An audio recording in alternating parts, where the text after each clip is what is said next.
नमस्कार। जनाब संजय राऊत जे स्वतः 420 करून पुढे आलेले आहेत ते आता भाडखाऊ हा शब्द वापरतात। खरं तर संजय राऊत तुम्ही नेमकी कुणाची भाडखाऊगिरी करून मोठे झालात हे महाराष्ट्राला माहिती आहे। काँग्रेसची भाडखाऊन तुम्ही ज्या पद्धतीने महाराष्ट्रात वागतात हे देखील महाराष्ट्राने बघितलंय, देशाने बघितलंय। राहुल गांधींची चाटुगिरी करण्याचं काम, गुलामगिरी करण्याचं काम सातत्यानं तुमच्याकडून होतंय।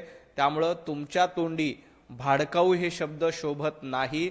जे स्वतःच इतरांची भाड खातात त्यांनी इतरांबद्दल भाडखाऊ हा शब्द न वापरलेला बरा। ज्या पद्धतीनं 420 गिरी करण्याचं काम, मिस्टर नटवरलाल सारखं वागण्याचं काम संजय राऊत यांनी केलंय ते देखील सगळ्या देशाने बघितलंय, महाराष्ट्राने बघितलंय।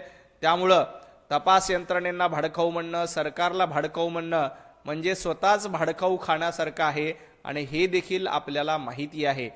संजय राऊत तुम्ही ज्या पद्धतीनं राहुल गांधींचं लांगुलचालन करण्याचं काम करताय आणि तुम्ही काय सांगताय की भारत माता ट्रम्पच्या चरणी गुलाम ठेवली। अहो, गुलामगिरीची भाषा तुम्हाला शोभते कारण तुम्ही वंदनीय हिंदू हृदय सम्राट बाळासाहेब ठाकरे यांचे विचार सोनिया गांधींच्या दावणीला नेऊन बांधले। अख्खा उबाटा गट राहुल गांधींच्या चरणी अर्पण केला।